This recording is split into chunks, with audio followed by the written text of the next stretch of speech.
Hi everyone, welcome to Gagan story time. आज की हमारी स्टोरी है बहू और बेटी समान। माँ, मैं बहुत थक गई हूँ घर संभालते संभालते। जहाँ मेरी थकान किसी को नजर नहीं आती। कुछ दिन आराम करना चाहती हूँ। सोच रही हूँ कुछ दिनों के लिए अपने मायके आ जाऊं। आते हुए अपने बच्चों को भी साथ ले आऊंगी। वह वहीं से स्कूल चले जाएंगे। आखिर एक ही शहर में ससुराल और मायका होने का कुछ तो फायदा मिले। सुमन ने फोन पर अपनी माँ से कहा। सुशीला जी ने दूसरी तरफ से कहा, हाँ बेटा, जब तेरी इच्छा हो आ जाना। आखिर जे तेरा भी तो घर है। ठीक है माँ, तो मैं कल ही आ जाऊंगी। सुमन खुश हो बोली, हाँ बेटा, कल आ जाओ। मैं तुम्हारा इंतजार करूंगी। अभी मैं फोन रखती हूँ, मुझे मंदिर भी जाना है। सुशीला जी ने फोन रख दिया और सीधे किचन में गई। किचन में खाना बना रही बहू से बोली, अरे पूनम सुनो, कल तुम्हारी ननद आ रही है। आज बाजार जाकर फल सब्जी और मिठाइयाँ लेकर आना। बेचारी मेरी बेटी ससुराल में नौकरों की तरह काम करती है और उस पर कोई ध्यान ही नहीं देता। जहाँ आएगी कुछ दिन रहेगी तो उसका मन और तबीयत अच्छे रहेंगे। सास के मुंह से ऐसी बातें सुनकर पूनम का चेहरा उतर गया। वह मन ही मन सोचने लगी, काश आपको मेरी थकावट भी नजर आती। मैं भी दिन रात झाड़ू पोछा बर्तन खाना बनाना मार्केट जाना और हर वह काम करती हूँ जिससे हमारे परिवार वालों को कोई दिक्कत ना हो। काश आप मुझ पर भी ध्यान दे पाती। आपकी बेटी तो जब मन में आता है तब जहाँ आ जाती है, लेकिन मैं साल में एक बार ही अपनी माँ के पास जाती हूँ, तब भी आपको प्रॉब्लम होती है। मैं भी इंसान हूँ, मेरा भी मन है। मुझे भी लगता है अपने माँ के पास जाकर थोड़ा आराम करूँ, सुख दुख की दो चार बातें करूँ, अपना मन हल्का करूँ। भगवान, अब तुम ही कुछ करो ताकि मेरी सास की आंखें खुले और उसे मेरी थकावट भी नजर आए। शाम तक भगवान ने जैसे पूनम की सुन ली और उसकी ननद का फोन आया। ननद ने अपनी माँ से कहा कि उसकी सास ने उसे मायके आने के लिए मना कर दिया है, इसीलिए इस बार वो नहीं आ सकती। सुशीला जी बोली, ऐसे कैसे मना कर दिया?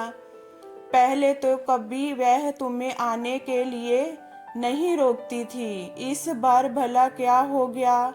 लाओ मेरी बात कराओ, उसे मैं समझाती हूँ।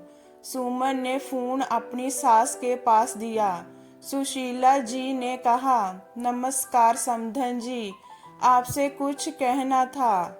समधन जी ने कहा, कहिए। दरअसल सुमन कल त्योहार है, इसीलिए अपने मायके आना चाहती है। अगर आप उसे भेज दे तो अच्छा रहेगा। सुमन की सास ने कहा, देखिए समधन जी, आपकी बेटी मायके जाकर रहे, इस बात के लिए हमने उसे कभी नहीं रोका और इस बात से हमें कोई प्रॉब्लम है भी नहीं। कुछ दिनों पहले मैं अपने रिश्तेदार की शादी में गई थी। वहां आपकी बहू पूनम की माताजी से मिलने का मौका मिला। उनसे गपशप करने के दौरान उनकी बातों से पता चला कि पूनम को साल में एक ही बार अपने मायके जाने को मिलता है और वह भी बहुत कम समय के लिए। मुझे लगता है आपको पहले पूनम को उसके मायके भेज देना चाहिए और वह जब मायके होकर आ जाएगी तो मैं सुमन को आपके पास भेज दूंगी। एक बहुत जरूरी बात जो मुझे लगता है आपको समझ लेनी चाहिए। कि आपको अपनी बहू को भी बेटी की तरह या बेटी से भी ज्यादा प्यार देना चाहिए। उसे भी मायके जाने की इच्छा होती होगी। हो सकता है सुमन के वहां आने से उसकी आभक्त करने के लिए आप उसे उसके मायके नहीं भेजती होगी, या फिर वह आपसे कुछ कहने से अभी डरती हो। अगर आप उसको घर में ही कैद रखेंगी तो एक दिन ऐसा आएगा जब वह आपके खिलाफ बोलने लगेगी, फिर वह आपकी सुनेगी भी नहीं और जब चाहे तब अपने मायके जाएगी। ऐसी परिस्थिति आए, इससे अच्छा है कि आप ही कुछ बदलाव अमल में ले आएं, जिससे आपका रिश्ता और रिश्ते की मिठास खराब ना हो। सुशीला को अपने समधन के हर एक शब्द में सच्चाई नजर आई। उन्हें महसूस हुआ कि उन्हें अपनी बेटी के प्यार में अंधे होकर कभी भी अपनी बहू के मन का विचार नहीं किया। उन्होंने हमेशा ही अपनी बेटी को अपनी बहू से ऊपर रखा। दूसरी तरफ सुमन भी अपनी भाभी के बारे में हो रही इस बातचीत को सुन रही थी। उसने भी रियलाइज किया कि वह कभी भी अपनी भाभी के साथ ठीक से बात नहीं करती और जब जब वह अपने मायके जाती है तो भाभी थोड़ी उदास रहती है। सुशीला जी ने अपनी बहू को बुलाया और उसे कहा कि पूनम कुछ दिनों के लिए सुमन नहीं आने वाली है, इसीलिए पहले तुम अपने मायके होकर आओ। जय सुनते ही पूनम का चेहरा खिल गया, क्योंकि जय पहली बार था जब उसकी सास ने सामने से उसे अपने मायके जाने के लिए कहा था। अगले दिन पूनम अपने मायके गई और इस बार 1-2 दिन नहीं पूरे हफ्ते भर रह कर आई। अपने माँ बाप से अपने रिश्तेदारों से मिलकर आई और जब वह लौटकर आई तो उसका चेहरा खिला हुआ था, उसकी आंखें चमक रही थी। पूनम के आने के बाद सुमन भी अपने मायके आई और इस बार वो खुद सामने से अपनी भाभी से खुशी खुशी मिली और अच्छे से बात की।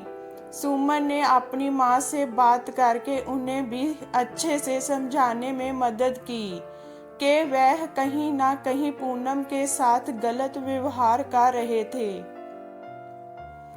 दूसरी तरफ पूनम अपने ससुराल वालों के बदले रवैये से बहुत खुश थी। अब वह खुशी खुशी सबका ध्यान रखती और हर काम प्यार से करती। वह ध्यान रखती कि कोई भी ऐसी बात या काम ना करे जिससे घर में तनाव का माहौल पैदा। सुशीला जी अपनी बहू को खुद ही समय समय पर मायके भेज दिया करती। एक छोटे से बदलाव ने सास बहू और भाभी ननद के बीच की करवाहट को दूर कर दिया और रिश्तों को और भी ज्यादा मीठा और मजबूत कर दिया। तो ये स्टोरी हमारी आपको कैसी लगी हमें कमेंट में बताइए। लाइक कीजिए, शेयर कीजिए एंड वॉचिंग के लिए थैंक यू।